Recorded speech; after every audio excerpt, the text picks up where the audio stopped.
The broadcast is now starting. All attendees are in listen-only mode. Good afternoon, everybody. My name is Mike Bentley with the National Pest Management Association, and I'm excited to welcome you all here today. And thank you for joining us for NPMA's three-part webinar series, Working on Your Business, Not in It. We all know that starting a pest control company isn't easy, and finding the time, tools, and answers to grow your company can be even harder. We hope that with this webinar series that this will help you to find the tools and answers for those businesses looking to take their business to the next level. This webinar series is going to be a three-part series, and we're going to start off today with episode 1, which is Plan Your Work and Work Your Plan. The goal of today's episode 1 is to lay the groundwork for business growth, focusing on the critical steps that are necessary to helping to develop a 5-year business plan. Now, the way that we're going to do that today is slightly different than how we would hold a traditional webinar. This webinar format is going to be more of a debate style format. We're going to have a moderator and then 2 panelists that are going to help with a Q&A session that will also involve live enrollment and engagement with attendees that are on the webinar. So the way that that's going to work is that the attendees on the webinar will not be able to answer their questions audibly. You've all been muted for this session and will remain muted throughout the webinar series. But what you do have the option to do is to be able to submit your questions through writing. So if you look at your control panel, you'll have a section there called questions. I encourage you at any point during the presentation to please feel free to submit your questions there. And I will then field those questions and throw those questions out to our moderator. To quickly introduce everybody that's going to be on the webinar today, first I'd like to introduce our moderator, which is Audrey Hall of EcoServe Pest Services. And our 2 panelists are going to be Mike Bullert of Big Time Pest Control and Kurt Scherzinger of Scherzinger Termite and Pest Control. So now I'm going to go ahead and throw it all to them and let them give everybody a brief introduction of who they are and the companies they work with. And then Audrey's going to take it away as our moderator. Excellent. Thank you so much, Mike. Thank you all for being here today. I know small business is a difficult place to be, and I know you guys are probably running in 20 different directions, so we truly appreciate you jumping on the call here today. Just a little bit about myself. Audrey Hall with EcoServe out of Buffalo, New York. I am a part of the NPMA Executive Leadership Class of 2018, and I also sit on the New York Pest Management Association board. But I started as a second-generation pest control operator in high school. I'd go with my father on the weekends to do service calls and kind of fell in love with the relationship side of pest control and getting my hands dirty a little bit. I kind of enjoyed that too. And then after college, I took over the business, and today my husband and I own it together, and we have 6 employees. Would you like to tell us a little bit about yourself, Mike? You bet. Yeah, this is Mike Bullert from Redding, California, north of Sacramento. I have a bachelor's in biology and a minor in chemistry. And when I was looking for a real job, I took a part-time job for a national pest control company and worked there for 9 years. Started as a technician, went into sales, went through a management training program, and did about 7.5 years of management with them. At that point, looking to do something a little bit different, had the opportunity to purchase a very small company with 2 employees. And my wife, Becky, and I purchased that in 2007. And originally our number one focus was growing the business. And we grew from 2 employees to 30 employees in just under 10 years.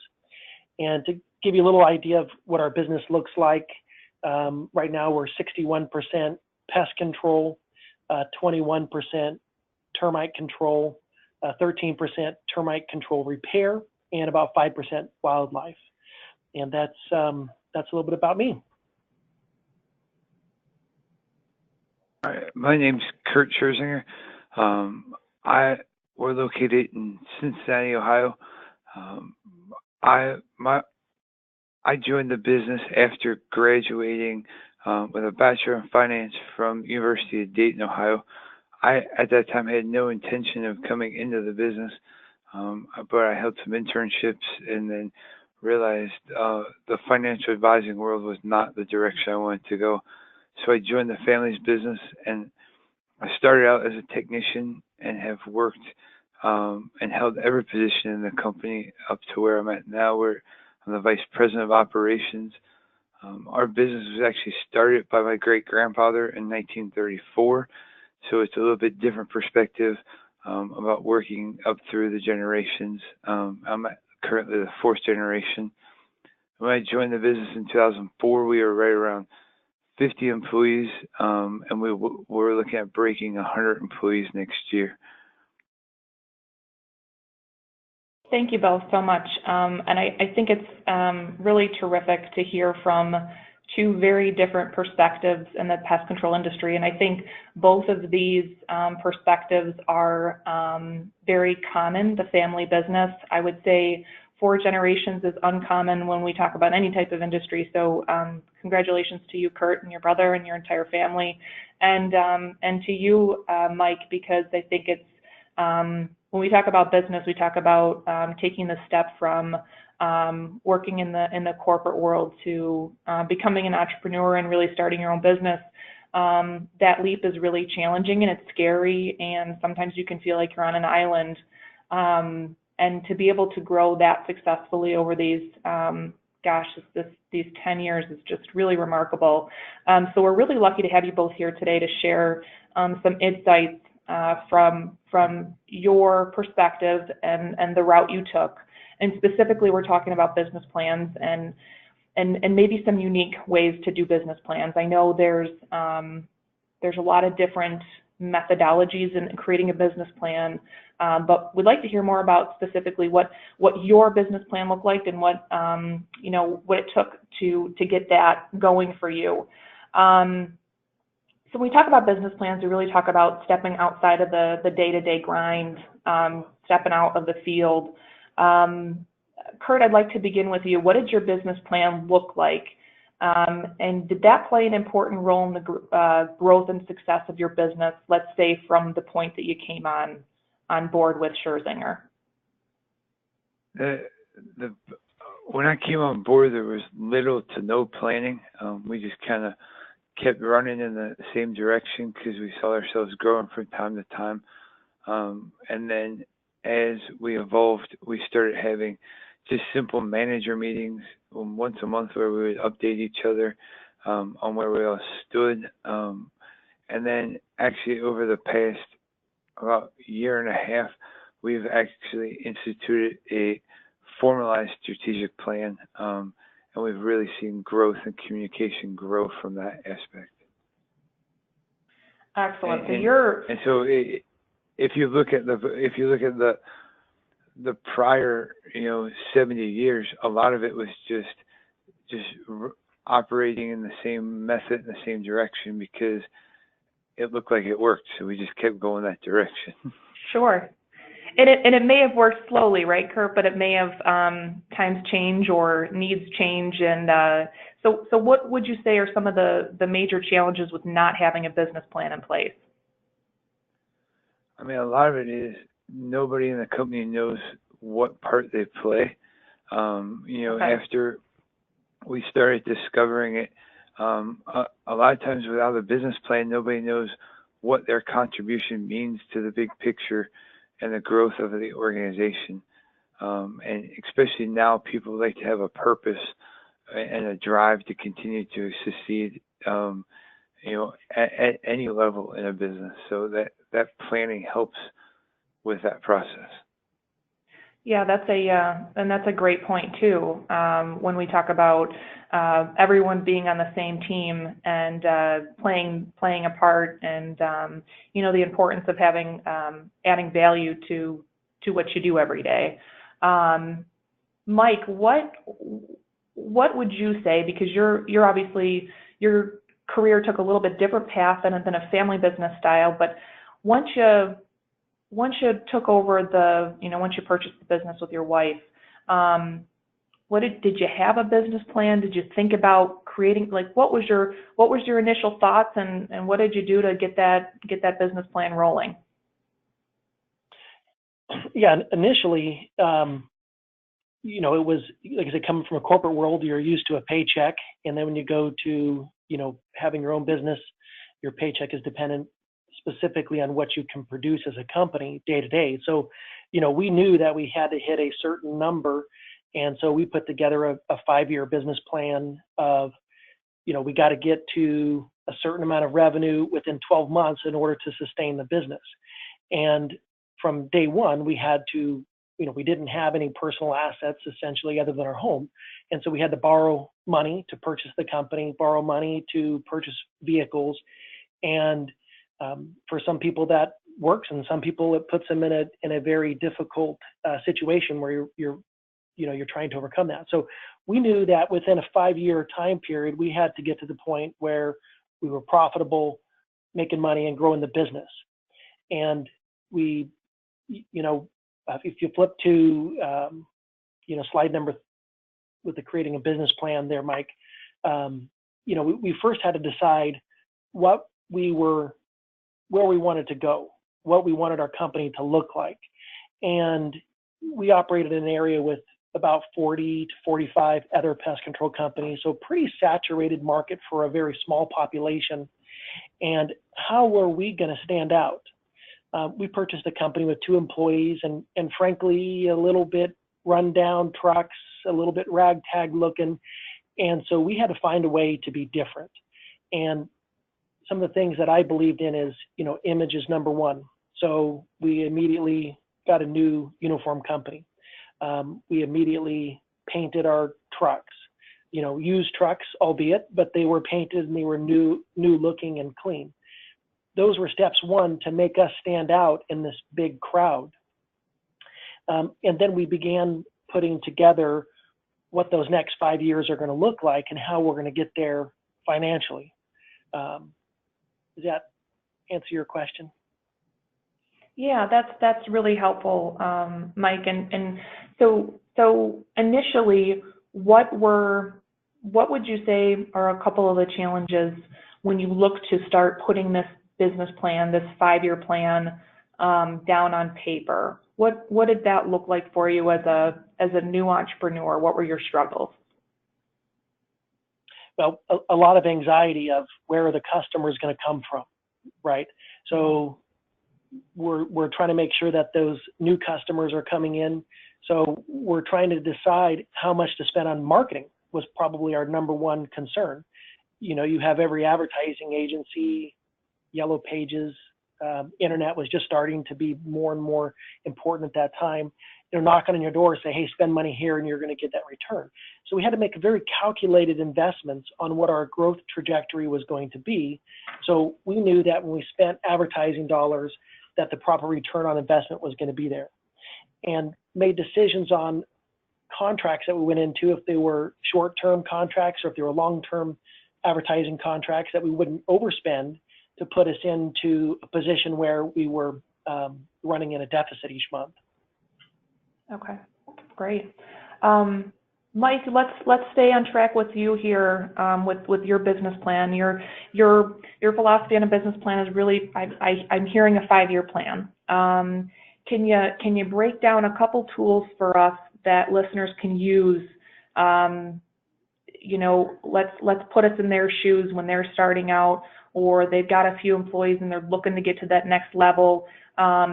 What did that look like for you? And can you give them, you know, a couple tidbits that they can take home and really start working on putting pen to paper here and really establishing some type of business plan, certainly along the lines of something that you did in your company? Yeah, absolutely. And Mike, if you could forward to the next slide and we'll roll through these. I got some of these typed out. You know, I think the first thing is putting together that 5-year business plan and putting together a budget. And what I mean by a budget is the financials. What is your revenue going to look like? What are your expenses going to look like? And some of this is guessing, right? Because depending on your previous history, you may have 1 year or more years of experience to know kind of what you're going off of, but some of it is speculation. So you're going to refer to experts in the industry or industry standards for some of those numbers. And then once you put together your annual budget, you review your performance each month to see how you're doing as far as meeting that budget. So my business plan on the next slide put together, what my next 5 years is going to look like. And I broke that into 5 components. So number one, what services are you going to offer? What's your revenue going to look like? What's your staffing? What's your vehicle and equipment expenses and lineup going to look like? And how are you going to manage all of that? So the next slide, when you're looking at what types of services to offer, first thing is to ask, what's your expertise? So, starting very, very small, you are the technical expert. As your company grows and has many, many employees, you might go into a new area of service offering, but you've got to hire a technical expert or someone that has experience doing that. So for example, if you've always done pest control and never done termite, you probably don't want to open up a termite business. And likewise, if you've always done termite, you probably want to, get some experience before you open up a pest control business. There's definite pitfalls there. One of the things that we've done differently is we offer lots of different services. As I showed you on the first slide, we had wildlife, we do a little bit of agriculture, weed treatment, those kinds of things, pest control, repairs, everything in between. You can stay on that slide, Mike. And it creates some challenges when you start going different directions. And most common thought would be that you find a laser beam focus of 1 or 2 service lines that you want to be in, and there's some benefits to that. It's easier to manage. Go ahead and go to the next slide, Mike. Yep, right there. And one of the things is that if you are offering these multiple service lines, as you start to scale, you run into some management issues because you're not able to talk to every employee every day. So the second thing is the revenue projection. You've got to be able to project your revenue. And I like to look at goal setting from a revenue perspective with a 3-prong approach. And this may sound a little awkward to some folks, so hang with me. But number one is a blood number. Blood number is the number I have to get in order to stay on our current business plan, or I've got to diverge. If I don't hit my blood number, my revenue number, then I've got to lay off an employee, sell a vehicle. That's when stuff dramatically has to change. A budget would be what I really plan for. That's my plan in order to know how many employees I'm going to hire, how many vehicles I need, what kind of advertising dollars are going to be. And then my goal would be my stretch goal. That's where I'm trying to be very profitable, very aggressive. So I look at my goal setting from a 3-prong approach. And all of that has to do with, what your next 5 years are going to look like. And looking at, go ahead and go to the next slide. With regard to staffing, if you know that you're going to have $500,000 in revenue and you need to produce X dollars in order to sustain those employees, that's going to help you be able to put together that right format. So that's a lot of what I did was production per technician, how many sales did each salesperson need to make. One thing as a side note on staffing is the +1 concept. How many of you have found yourself feeling like you were held hostage by your employees? And what I mean by that is maybe you had an employee that you wanted to upgrade or terminate, but you felt like you really couldn't because if you let them go, who would do their work, right? And so we adopted a +1 concept. We always have our bench ready to go. And part of that bench is always recruiting. A lot of folks, especially in a small business, you've got a handful of employees and you think you're staffed, so you're not going to spend time recruiting. But at some point, that employee is going to win a lottery or get hit by a bus, and you're going to be standing there going, oh, crud, what did I do? So if you're always recruiting, then you're going to find that next great employee. On the next slide, we talked a little bit about, budgeting for vehicles and equipment and how many is it going to take to get the work done. So obviously, you've got to figure that out. And we also adopt the +1 approach on that as well, because some of the things that you don't want to have happen is have a vehicle go down, and then how are you able to complete those services?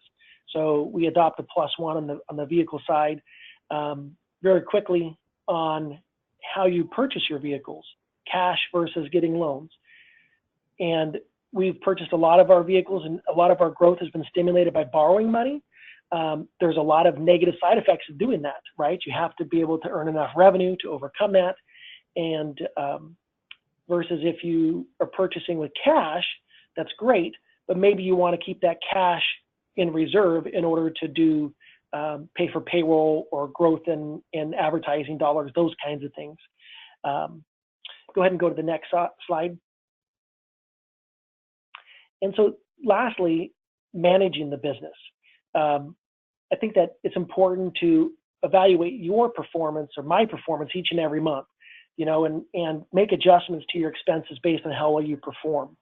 And one of the things that we've done is established a set of key performance indicators for each of our divisions.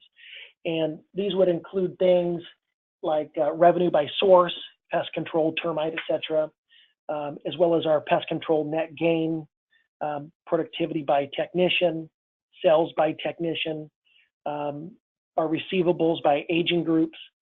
And what this does is this is the report card that tells you, are you doing a good job or not doing a good job? You know, everyone on this phone call today is working their tail off, working long hours. But at the end of the day, are you doing a good job? Are you making headway? You've got to set a list of standards, identify your key performance indicators, and then take time each month to reflect and see how well you're doing with that.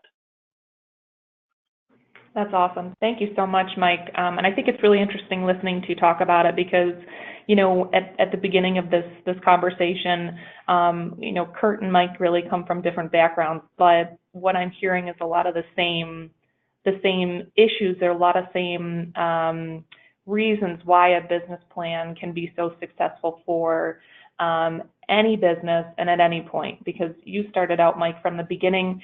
Kurt came into a business that was already running and relatively successful, and but really it comes down to stepping away from the day-to-day and really focusing on a game plan for your business and really making sure everyone's on the same page and tracking it.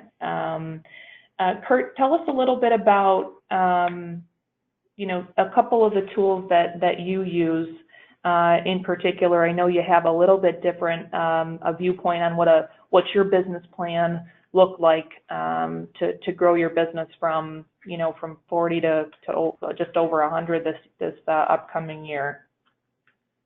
Yeah, first and foremost, I'd echo what Mike was saying about the +1. I mean, we adopted that a couple of years ago.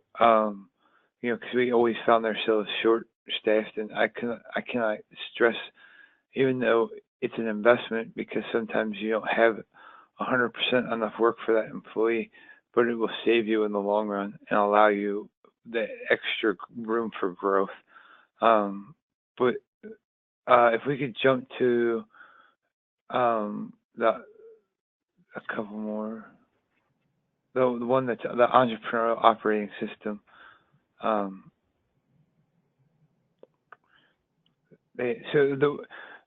Like I mentioned before, we used to just have like management update meetings, or a quick get together, just update each other on what was going on in the business, but we never really tackled any of our issues. And we started hearing from some of our staff that they didn't know the direction of the company was going, or that they felt there was things that were brought up but never really discussed or solved, because it seemed like it just continued to come up, every couple of months.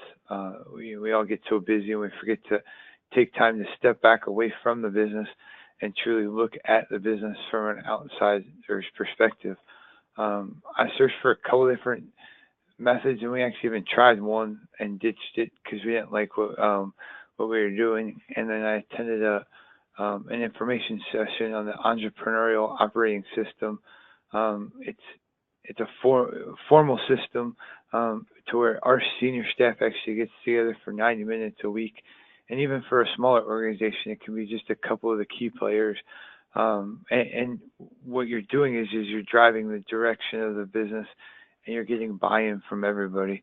And we get together for a full day every quarter and a 2-day meeting once a year. And while it seems like a lot of time away from the business, if you don't invest in the time to take a step back from your business, the business will take on its own direction and start running itself versus you having the reins to control it. Could you pop to the next slide and I'll actually show you a couple of the tools with the system.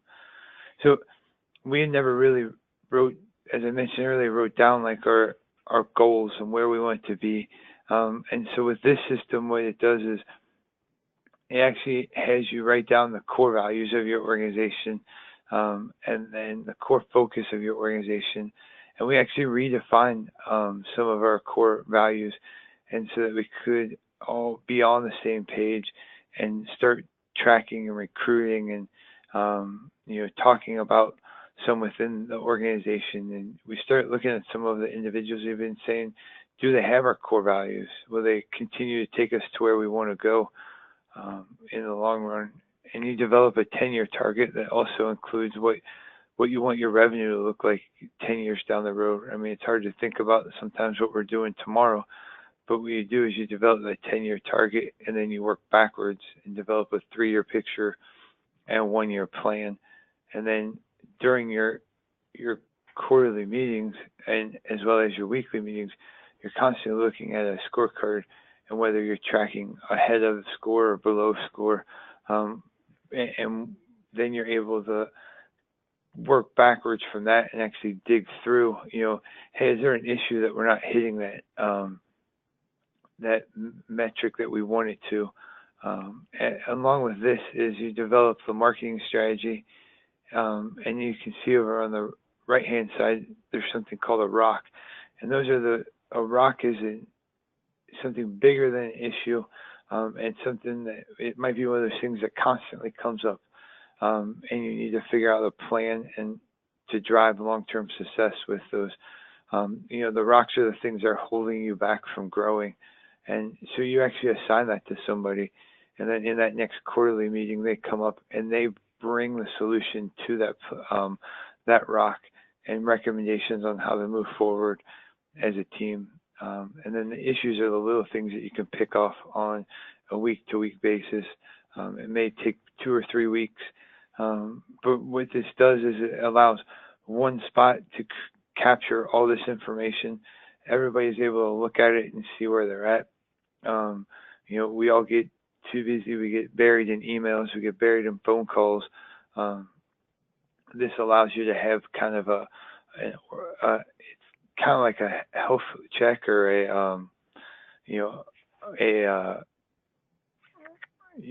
just kind of like a report card on the business that you can keep track of. And we always keep it on our desks, and it keeps our focus on where we want to go and where we want to be, as well as you share it with the rest of the organization so they understand how what they do every day can contribute to the overall growth, and then which then provides more opportunities for, say, more management positions or more supervisor positions for those that wish to go that direction.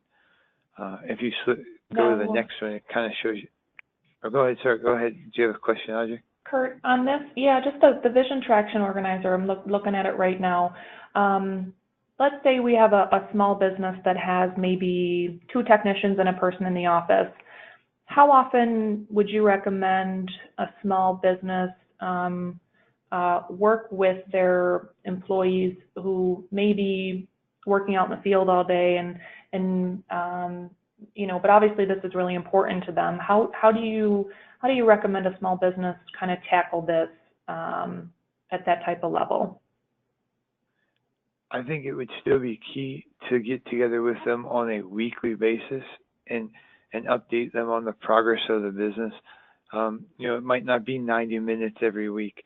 It might just be because there's a smaller number, you may be able to accomplish it in 30 to 45 minutes, say like before they go out and hit the road for, on like a Wednesday morning, bring a breakfast and have a quick meeting with them But the biggest thing with the vision traction organizer is it helps keep focus on the meeting. So you have a time, so you have an agenda, and then Gotcha. what you do is if you were to get to that 45 minutes, let's say that's when, as a smaller organization, you decide we can we can do 45 minutes a week. But when you get to that 45 minutes, if you stop the meeting, it's not a run-on meeting. If you haven't tackled all the issues, well, the issue then just goes on to the next week. So everybody can plan for it. They know how long the meeting's going to go. They know that when they're there, they're focused on it. And then when they leave it, they go about their jobs. And it's always an open format to where whatever's discussed in that meeting, nobody's going to take it out and hold it against the person that brought up that issue. Because it might be an issue with somebody else in that room, which we found has helped our communication within our team as well. And Yeah, that's fantastic advice. so while we do it as a executive management team, then those managers take it down and work with their team, and then those supervisors then take it and work with their employees. So you actually filter all the way down through an organization. So like you were saying, like our supervisors get together with their teams twice a month for about an hour and a half, and part of their meetings are focused on this. And then it trickles back upwards. So the idea is really that every person that's a part of the organization really should have a good grasp. If you're doing it right, everyone should have a good idea of what these key components look like and what these rocks look like and how they play a role in that. Correct. Yeah, and everybody's actually assigned a rock that's on the team. And then they go out, they research it, and then you get more buy-in from the team. Maybe you're changing something. Maybe you're changing a uniform provider, or maybe you're changing the way that you treat for, XYZ pests, or, do you want to go into heat for bed bugs, or you want to go in, to crinite, or, but then whoever owns that rock then researches it and brings that information back to the team, and then the team buys in, and then everybody feels like they're being listened to a little bit more. Sure. Than just you know how we all get running and somebody brings up an idea, you're like, oh, that's great, yeah, I'll think about it, and then 2 months later they're like, did you look at that at all? And you're like, oh man, we've just been so busy. But this just formalizes that process, and it has that, it's always in front of you at all times. So yeah, and I think the really cool thing about this organizer is that it's you can tailor it, and you don't necessarily have to start with all of this at once, because I think looking as a business owner, as a small business owner, the first time I saw this, I was overwhelmed with all of the components. But I think it's important to take some time to break it down individually, and probably work left to right. I would assume, what are your core values as a company? If you don't know what your core values are, or how you're operating as a business, for your customers and for the community and for your vendors, then you probably don't have a clear direction for a business plan for more of the stuff that Mike goes into, that the nitty gritty. And beyond that, what's a marketing strategy? It's a lot of the stuff that Mike was talking about as well. And so I see this as really valuable to kind of any level, because you can start small and work your way up to what may fit your organization and what you're looking to accomplish. For sure, yes, and that is, you start at the top and then you work backwards, and then you figure out what you're doing tomorrow. Is basically the way that it's laid out. which is a good thing. What is the now you have a second tool here, your scorecard. Can you talk a little bit about that, Kurt? If you could go to the next slide. The scorecard is what we use on a weekly basis. So when we talked about those numbers that we want to hit, and the numbers that you're trying to monitor the business on, and up until the point where we had this, we didn't even really share some of these numbers with even some of the senior management. You know, a lot of business owners like to hold numbers close to their chest because they're not like, well, nobody's gonna understand that number. But the key is getting everybody to understand what's going on, and then we're actually in the process of developing a scorecard for each individual employee that then after those numbers are entered in, it feeds up to our scorecard as the company. And the point of a scorecard is to give you a snapshot. So you can look at this and see the overall health of your business by just looking at this scorecard. And you can say, oh, we need to tweak that. We need to move over here, you know, do this. And so it gives you at a week's time snapshot, and then you have a cumulative one for the year as well. And the key is, you know, I put up our scorecard, but that may not be everybody's scorecard. But you do have to have goals. That's where you see the darker black or the bolded numbers on the side there. Those are our goals, but the big thing is you need to figure out what matters most to your organization, and the numbers need to have meaning, because if they don't have meaning to everybody within the organization, they're useless to even track. Yeah, Hey, and Kurt. then it becomes a yeah, Mike, go ahead. Sorry about that, Audrey. There was a question from the audience that before we got on too far, I just wanted to go ahead and ask, and it's specifically to Kurt. But Mike, if you have anything similar, please feel free to jump in, if it's okay if I interject. One of the questions was, can you give us a specific example of a rock that you've worked on, Kurt? The rock that I'm working on right now, presently, which is actually due Thursday, because that's our quarterly meeting, is a recruitment plan, a formalized recruitment plan that I'm bringing back to the team. And then I actually had 2 rocks, and then the other one was what we're going to call our Service Heart Award, because that's actually one of our core values, is to have a service heart. So my objective is to develop the ins and outs of the Service Heart Award. My service manager's rock is actually to research routing software for the routes. So just things like that you would think of that would be a good idea, but if you can solve that rock that's holding you down from growth, once you solve that, you keep moving on, and then you look at the next item that's holding you down from the growth of the organization. I hope that answered the question. That's fantastic. So I just wanted to thank you so much, Kurt, for that. Mike, did you have any thoughts on that piece? No, I think that's great, and we've adopted some similar programs and goal setting, and what I'd like to add a little bit there is what's happened in the growth of our business is the transition of how our business is run from one step to the next. So when we had 2 employees to 5 employees to 10 to 15, and what's a little bit different from where Kurt's at is, you know, the early days, it was just me managing 2 technicians and 3 technicians, adding a salesperson, and making each of those incremental decisions of when to add that next person. And it's always kind of a painful decision of, I'm going to spend a annual salary, and then am I going to recoup that in return on investment? And then all the way up to where we are now, where I don't check in our field staff, there are supervisors checking in field staff, and I can see the benefits of Kurt's program, the importance of making sure that all the folks are on board with your vision and with your goal.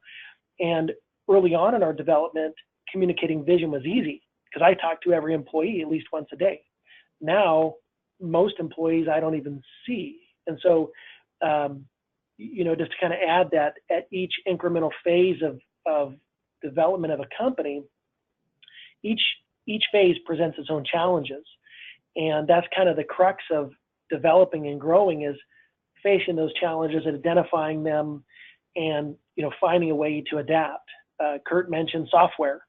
You know, that's something that after running our business for a couple of years, we realized our software was wholly inadequate. And then we changed to a different software provider that had a routing software component to it. So just to say that there's different kind of levels and phases that you go through, and each one kind of has its own challenges. That's great. Thank you, Mike. So I'd like to take a real quick second here and just kind of recap, some of the notes that I've taken from both Mike and Kurt, so we make sure that everyone isn't missing any of the key points here and the key messages that we'd like you to take back. So Mike, a few of the notes that I've taken here as far as what your business plan looks like, because I think the main point here and the thing we want to drive home about this webinar that may be different than another business webinar or even a college course on business plans is it's not going to be structured like a business plan. I went to business school and I know what a business plan looks like, and it's a lot of jargon, it's a lot of writing, it's a lot of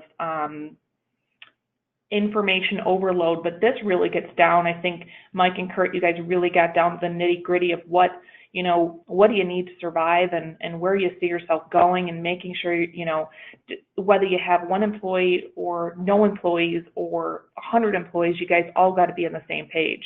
And being able to transfer that message between what you think and what your people think is probably one of the biggest challenges, because when you're small, it's easy to communicate, and when you grow, it's difficult. So a business plan, I think, is something to keep updating and keep looking at. It's not something you do once and then you stop it or put it in a binder somewhere. It's something that you're always tweaking and always maybe changing up a little bit depending on what the market is or what you decide you want to do with the company, or things happen on an economical scale. But to get back to, what a few of the things that Mike had mentioned was really driving home goals and setting a blood number, which I think is fantastic. I will not forget that, Mike. Essentially what that means is what you need to survive. A budget number, which is what you expect to do, and then your reach goal is really pushing yourself to the limit, pushing your people to the limit. The other thing that you mentioned was culture and image as part of your business plan. Is what do you want your customers, what do you want your community to think of you, or how do you want them to how do you want them to see you and your people when you're out doing your job? And to change that from day one is, I think, really important to a business plan when you're looking to professionalize yourself and grow. And I think that's probably one of the main, one of the key reasons why you really kickstarted what you did. KPIs, key performance indicators, I think is another one that you hit on, which was really great. And I think those KPIs can differ between what is important to your business as a small business. Any other key points that you wanted to add to that, Mike?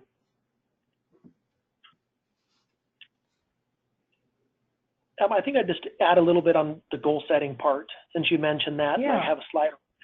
If Mike will pull up the very colorful goal setting slide.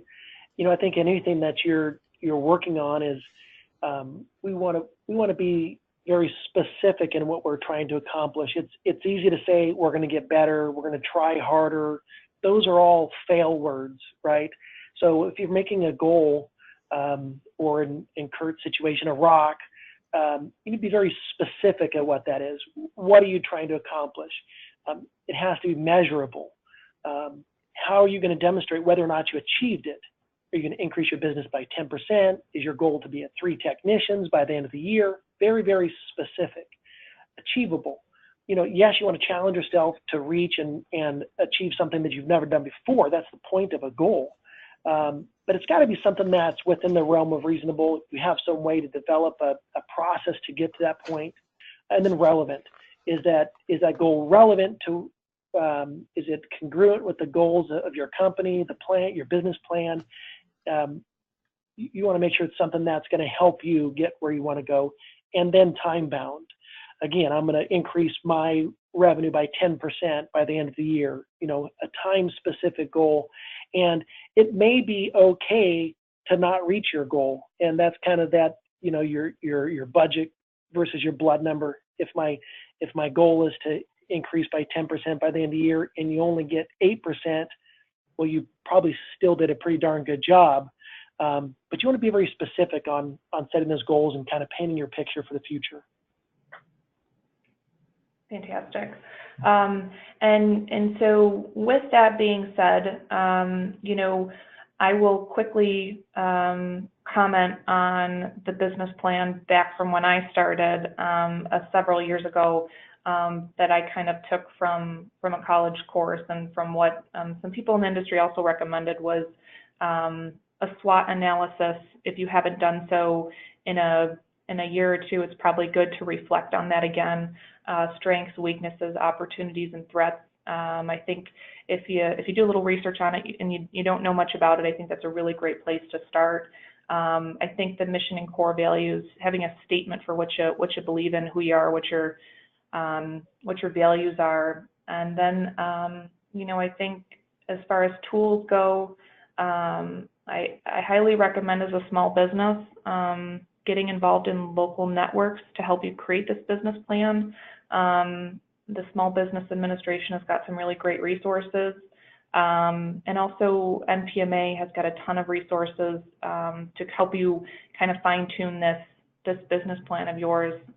You can take advantage of Mentor Match, where you can get an industry expert who's been through what you're going through and can kind of help you reach those goals and kind of hold you accountable. Because like I said, sometimes being a small business can be really challenging when you're out doing the work all day and then you get home at night and you're thinking, oh shoot, I was supposed to do that plan, or I was supposed to run those numbers last month, and 4 weeks go by and maybe those numbers don't become, are not as important or valuable as they could have been 4 weeks ago. So having someone there to hold you accountable to this business plan, I think, is another really key factor. Lastly, to wrap this webinar up, I really appreciate both of your time. But I wanted to see and I'll start with you, Kurt, what would be your advice to a small business owner who may just be getting started, or is a small operator, finally making the move to step outside of their business and really work on their business? What would be your advice to them? The biggest advice would be to understand what you want to look like when you grow up as a business. Because if you want to stay the one or two person company, then you're going to have to continue to work in the business itself. If you truly want to grow and grow to higher numbers, you're going to have to take a step out of the field, work on and look at developing a business plan, how you're going to grow, and hire the right people to help you continue to hit your goals where you want to be at. And you need to hire the right people and just let them do it. Don't micromanage them. It's something you started, but you need to trust in those individuals that you bring on board. That's a great point. Mike, what would you say? I definitely agree with Kurt that you need to work on your business, not in your business, and take time to reflect and plan. It's very tempting every day to jump in and want to help, and some of that is always needed at any size of business. But you really need to be the person steering the ship, and you can't do that if you're down below rowing. One thing that I learned early on was that a growing business has to be based on process, not on the individual person. The business as a whole, you have to understand, is more important than any one individual. You have an obligation to yourself and to your personal family. And so, that technician or salesperson or employee that's not performing, you have to hold them accountable to that, and put processes in place to replace them. You may have an amazing technician that just, out of the goodness of their heart, does an amazing job for you. But what happens when they win the lottery, or go on to something different in life, how are you going to train their replacement? So think in terms of process, think in terms of replicating your success, how you're going to do that, and then you can scale your business. Every level of growth is a scalability issue. So you want to make sure that you can replicate your success. Awesome. Yeah, I think that's really great information. I think it's interesting, just to wrap up this webinar, is that you both, again, come from such different places and possibly at such different spots in the growth of your company, both very successful, but a lot of the components to a business plan are much the same. And I think it's really awesome, and I think there's a lot of use for small businesses. As a small business myself, I think you both are terrific role models for our industry and for small businesses looking to get going. I know a lot of these processes can kind of be daunting. So my suggestion to anyone out there who may be small or maybe has not done any of this planning, start with one piece, maybe something that spoke to you that you really think you can be passionate about. And again, feel free to reach out to myself or Kurt or Mike if you have any questions, or if there's anything we can be of assistance to. And I know, Mike Bentley took a great deal of time putting this together, and I'm sure he'd be happy to connect you with anyone in our industry network. It's a terrific industry to be a part of. There's a lot of support, and if you just take the chance to reach your hand out, you'll probably have 20 reaching back to you. So with that being said, thank you so much for everyone being here. Mike, do you have any last words for us? Bentley? Yeah, thank you so much. That was fantastic. I do have one last question from the audience that I'm going to throw out to everybody, and it's probably going to mostly be directed at Kurt because it talks about and references his scorecard here. Kurt, one of the questions was, how do you define the tech productivity rate? Our tech productivity rate is actually what we strive that when they're actively working, what they're producing per minute. So we set, our goal on where we want their average to be on production per minute, and then so we track that based off their work time. So we take the total amount they produced and divide it by their work time. Okay. I hope that answers whoever's question. I think that answers the question. And so kind of to echo a little bit of what Audrey said, anyone, you should have an email address that's sent out to you at the conclusion of this webinar. I do want to remind everybody that all of this has been recorded and will be accessible. We'll be sending out a follow-up email shortly after the webinar closes, giving you information on where you can go to access the recorded webinar for this, and all 3 episodes of the webinar will be recorded. So you'll get that information shortly after. You could see on your screens right now Audrey, Mike, and Kurt's information. I want to thank all of them so much. They've put so much effort and time into putting this together behind the scenes. They're actually instrumental in putting together this entire webinar series. So a special thanks to them and the Business Development Committee for their time and effort in putting this together. Last bit of information I want to throw out to everybody is that our episode 2, so the next episode of the series, will pick up right where this left off. It's episode 2, Bridging the Gap, and it will talk about how to utilize some of these tools and processes that Mike and Kurt and Audrey have just referenced, and really plugging those into your business and utilizing those to keep your business moving forward and growing. That's going to be Thursday, November 1st from 3:30 to 4:30 p.m. Eastern Time. You should see some information soon, if you haven't already, on how to register for that episode 2. So again, thank you to our moderator and our speakers, and thank you to everybody for attending.